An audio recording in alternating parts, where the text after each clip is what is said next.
Quand les talibans ont pris Kaboul l'été dernier, on a eu des débats enflammés en France pour savoir s'il fallait laisser entrer les Afghans qui fuyaient le pays. C'est compliqué de partir en leur disant merci pour l'aide, mais débrouillez-vous avec les talibans. On s'est ému en particulier du sort qui serait réservé aux femmes. Plusieurs maires ont proposé d'héberger des réfugiés dans leur ville. Finalement, la France a organisé l'évacuation d'environ 4000 Afghans, c'est pas rien.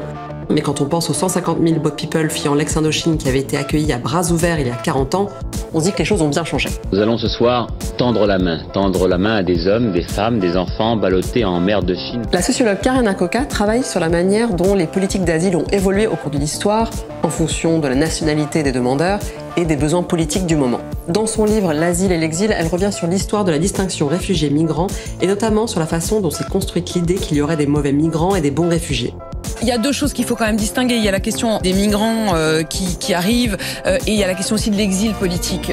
Alors, y a-t-il des vrais et des faux réfugiés ?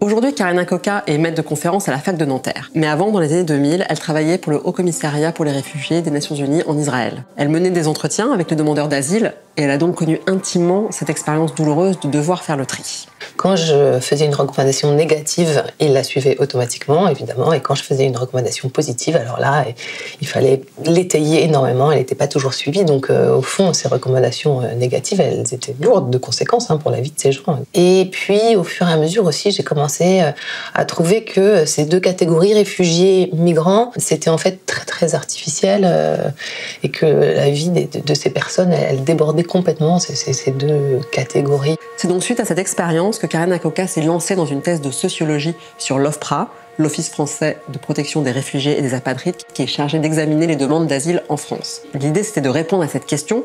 Pourquoi est-ce que le réfugié qu'on devrait accueillir serait celui qui risque de mourir pour ses idées plutôt que celui qui risque de mourir de faim ? Dans la Convention de Genève, le réfugié est défini comme une personne craignant avec raison d'être persécutée du fait de sa race, de sa religion, de sa nationalité, de son appartenance à un groupe social ou de ses opinions politiques. Mais cette définition n'est pas neutre.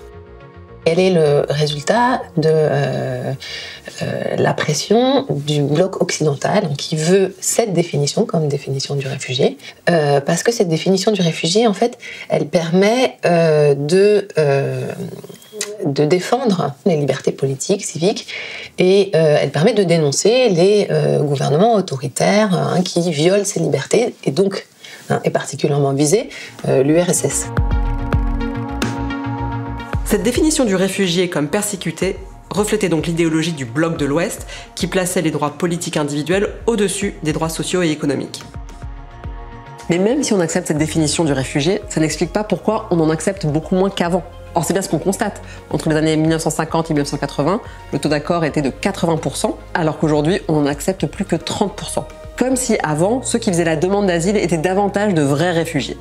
Des gens qui demandent le statut de réfugié, comme ils viennent de Hongrie, de Tchécoslovaquie, du RSS, de pays sous domination soviétique, presque sur la base de leur nationalité, ils obtiennent automatiquement le statut dans ce moment historique de la guerre froide où on est dans une lutte idéologique et que donc il s'agit bien de discréditer l'autre camp en montrant que voilà, elle fait des victimes. Seulement le problème, c'est que on a une vision idéalisée de cette période, comme un moment où c'était des taux d'accord très très grands, c'était des pays vraiment très très méchants, et donc sans doute c'était tous des vrais dissidents individuellement persécutés. Donc l'image un peu glorifiée, revisitée de cette figure archétypale de ce militant, en fait elle a construit en creux l'image du faux d'aujourd'hui qui désormais ne serait plus individuellement persécuté, militant et qui serait flou aux trajectoires floues, aux motivations floues. En fait, les motivations ont toujours été floues. Elles ont toujours été floues parce que ces catégories, elles ne reflètent pas la réalité.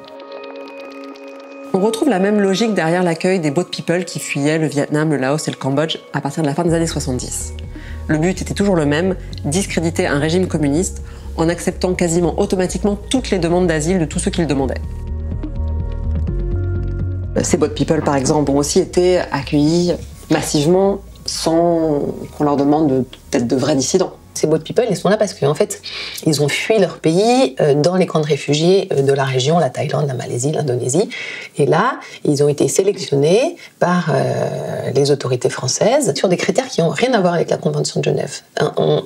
Les critères, c'est est-ce qu'ils parlent français, est-ce qu'ils ont des liens en France, est-ce qu'ils ont rendu service à la France, notamment dans le cadre de la colonisation ou de la guerre d'indépendance. Ces personnes-là, elles étaient désirées en tant que réfugiés et pas en tant que migrants. Elles étaient désirées en tant que réfugiés parce que de leur donner le statut permettait de discréditer les régimes communistes, là aussi en vietnamien, cambodgien, desquels ils venaient, qui étaient les gagnants de la guerre de décolonisation, qui font passer la France comme pour des oppresseurs. Ce statut, encore une fois, on voit bien à quel point il reflète les considérations de ceux qui désignent et pas tellement les trajectoires de ceux qui sont désignés. Non seulement les boat people ont été accueillis en grand nombre, mais en plus ils ont été bien accueillis. Une centaine de centres d'hébergement ont été ouverts, on leur donnait des cours de français, une allocation de 2000 francs par mois. C'est une cause qui a suscité de l'empathie. Ils ont quitté leur terre, leur champ de fleurs et leur livre sacré, traverser les rivières. Mais alors si ces boat people n'étaient pas plus des vrais réfugiés, dissidents politiques que les demandeurs d'asile qu'on refuse aujourd'hui, la question est de savoir qu'est-ce qui a changé? Pourquoi est-ce qu'on a restreint à ce point-là le droit d'asile? Qu'est-ce qui s'est passé dans les années 80? Qu'est-ce qui s'est passé? Alors, c'est vraiment une configuration assez complexe. Et donc, ça ne se passe pas du tout du jour au lendemain. Ça se passe tout au long des années 80. Et il y a, je dirais, 4 grands facteurs, s'il faut faire un truc un peu propre. Le premier, c'est donc la fermeture, suspension de l'immigration de travail. C'est en 1973-1974. Et donc, dans le contexte de la crise économique, on construit l'idée que l'immigration est un problème. Et forcément, si on construit les étrangers comme problème, eh bien, ça irrigue, ça a un effet sur l'asile. Nous ne pouvons pas héberger toute la misère du monde. La France doit rester ce qu'elle est, une terre d'asile politique. Nous sommes signataires de la Convention de Genève qui prévoit de donner accueil à tous ceux dont les libertés d'expression ou dont les opinions sont réprimées sur place, mais pas plus. La deuxième chose, c'est toujours dans le contexte de cette crise économique, on construit aussi l'État social, l'État-providence comme un problème. Émerge l'idée que, en fait, l'État social est trop dispendieux et que donc il faut des politiques d'austérité, austérité budgétaire, et donc diminuer le nombre en fait d'ayant droit aux droits sociaux. Le troisième facteur, c'est que dans ces années 80, dans le contexte des décolonisations africaines et surtout des pays qui étaient colonisés par la France, en fait les autorités françaises, qu'elles essayent, on appelle ça la France-Afrique, hein, elles essayent de remplacer la colonisation par d'autres liens de subordination et avoir une influence commerciale, politique dans ces pays-là. Donc il faut surtout pour ça être en bonne entente avec les nouveaux chefs d'État, même si c'est des dictateurs sanguinaires, hein, comme par exemple Mobutu au Zaïre. Donc, les demandeurs d'asile qui viennent de ces pays-là, si on les accepte comme réfugiés, hein, donc c'est un jugement de valeur sur les pays, sur le régime des pays d'où ils viennent. Donc ça explique aussi une partie des rejets. Et puis la dernière chose, c'est que donc on avance un petit peu dans le temps parce que fin des années 80, qu'est-ce qui se passe? Un événement extrêmement important qui est la fin de la guerre froide. Le mur de Berlin vole en éclats. Ouverture des frontières entre les deux Allemagnes. Week-end de folie, plus de 3 millions d'Allemands de l'Est vont faire un petit tour à l'Ouest.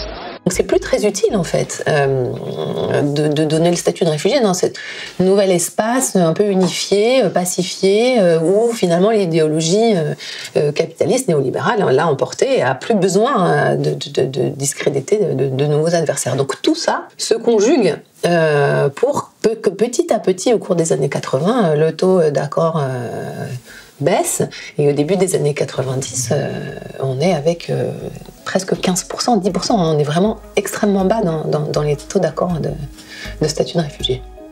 Il y a un autre facteur qui explique que l'on ait durci le droit d'asile, c'est le terrorisme. Depuis le 11 septembre 2001, la France a, comme beaucoup d'autres pays, multiplié les lois restreignant le droit d'asile au nom de la lutte contre le terrorisme. Et de fait, après le meurtre de Samuel Paty en octobre 2020, la Cour nationale du droit d'asile a été accusée par l'extrême droite de complicité d'assassinat pour avoir accordé le droit d'asile au père de l'auteur de l'attentat. Il s'est passé avec Samuel Paty que la personne qui l'a décapité, c'est un fils de réfugié tchétchène. Bon, la plupart des actes terroristes qui ont eu lieu en France, hein, ces 7-8 dernières années, c'est pas des étrangers, c'est pas des réfugiés, c'est des deuxième génération. L'OFPRA pouvait pas du tout anticiper qu'ils allaient avoir un enfant qui, quand il aurait 18 ans, allait agir comme ça. En tout cas, pour toutes ces raisons, la France a décidé qu'elle ne voulait pas accueillir un nombre important d'étrangers en général et de réfugiés en particulier. Et du coup, la fonction de l'OFPRA a changé. Son rôle n'a plus été d'intégrer les réfugiés, mais de faire le tri entre réfugiés et migrants. Les accords sont devenus l'exception et les refus la norme. Et on a commencé à donner aux agents de l'OFPRA des objectifs de rendement chiffrés. Ces objectifs chiffrés, ils sont issus d'où ? Ils sont issus des politiques, ce qu'on appelle de New Public Management, de management néolibéral, qui sont des méthodes de management qui ont été importées du secteur privé vers le secteur public. Et c'est par ces méthodes-là, en fait, que cette pression du rejet s'insinue dans l'institution. C'est parce que il faut rendre ce nombre de décisions. En fait, c'est une manière de faire passer du politique sans en avoir l'air.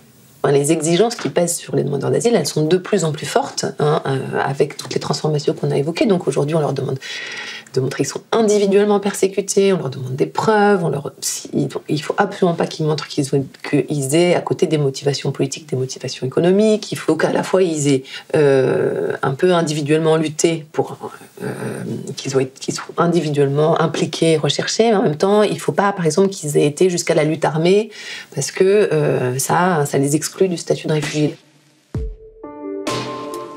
Pour les demandeurs d'asile, c'est devenu de plus en plus difficile de prouver qu'on méritait le statut de réfugié. Pour en savoir plus, j'ai appelé Ève Chachahani, avocate en droit des étrangers. Les rédacteurs de la Convention de Genève, au sortir de la Deuxième Guerre mondiale, se doutaient bien qu'on n'allait pas quitter le pays où on craignait des persécutions avec une valise de preuves à charge. On ne va pas se trimballer avec la preuve qu'on était bien membre du parti, bien opposant, bien encarté à tel endroit, ou qu'on est vraiment bien membre de telle communauté religieuse et que du coup on va bien se faire zigouiller à la frontière.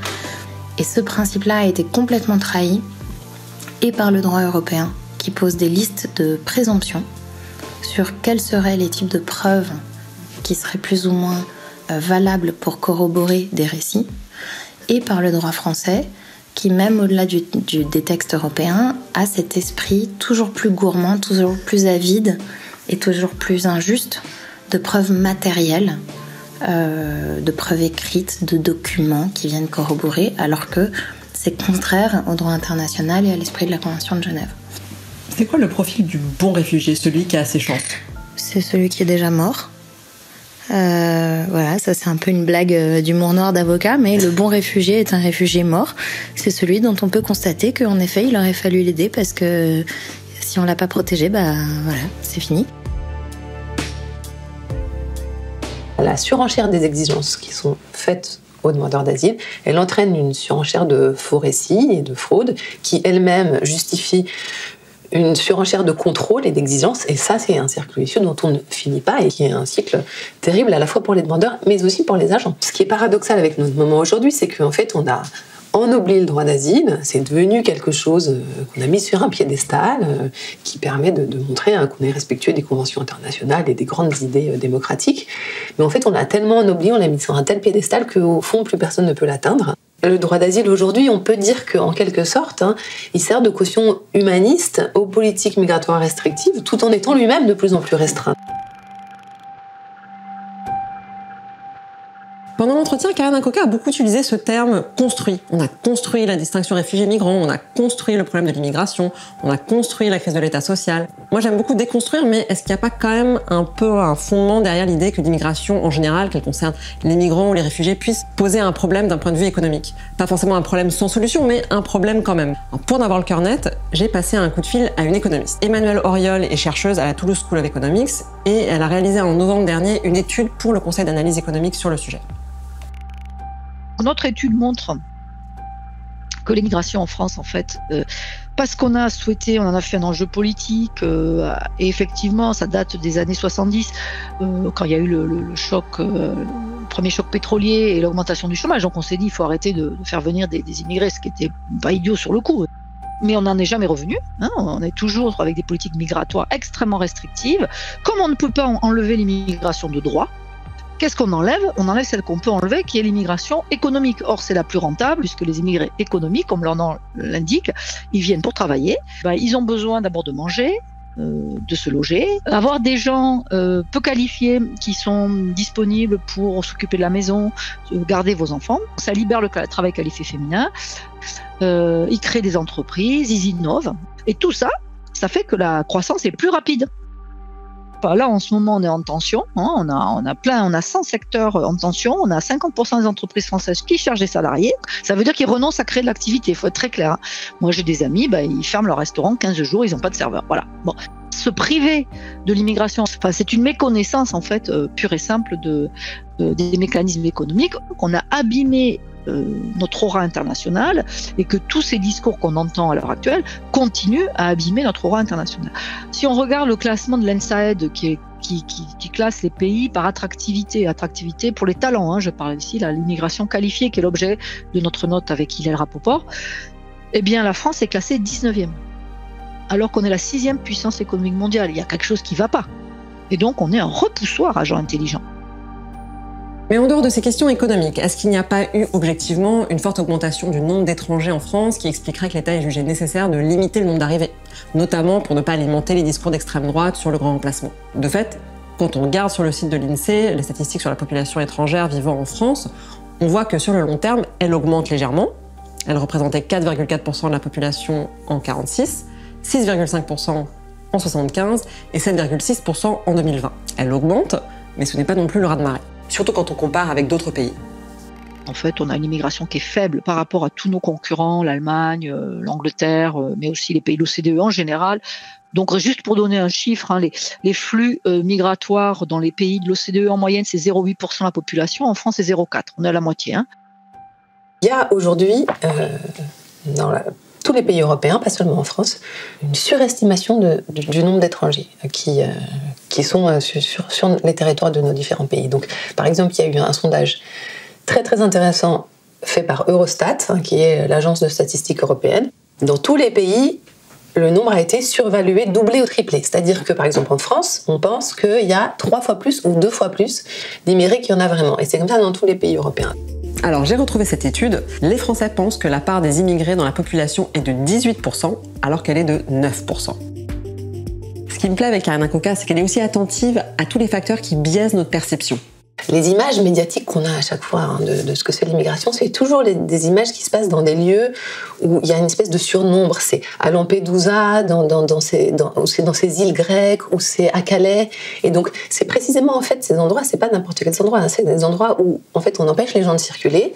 Donc, ils sont coincés, ils sont très très nombreux. C'est quand on ferme que tout à coup, on a l'impression que c'est la crise.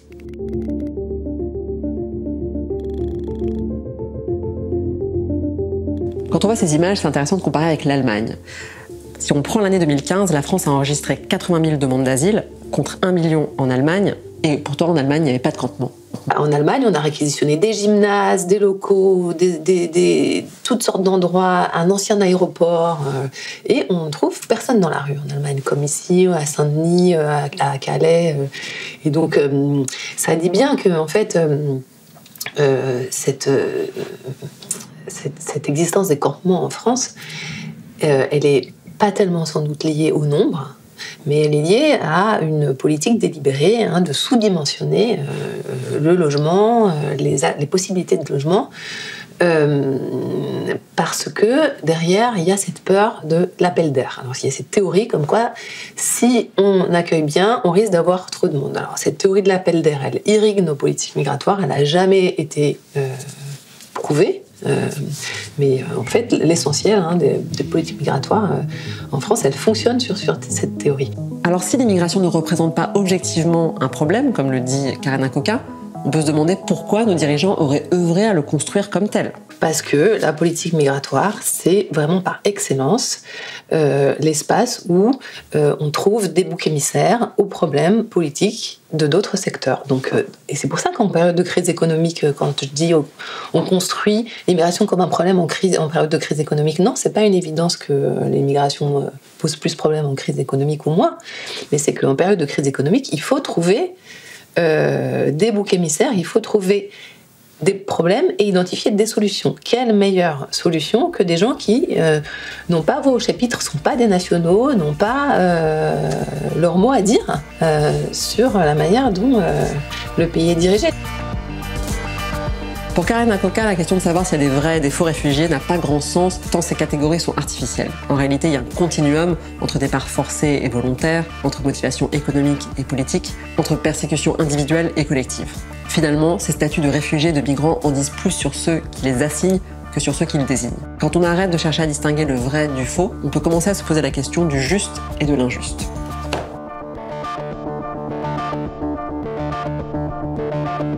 Pour aller plus loin, mes sources sont en description et pour garder les idées larges, il y a d'autres épisodes. À bientôt!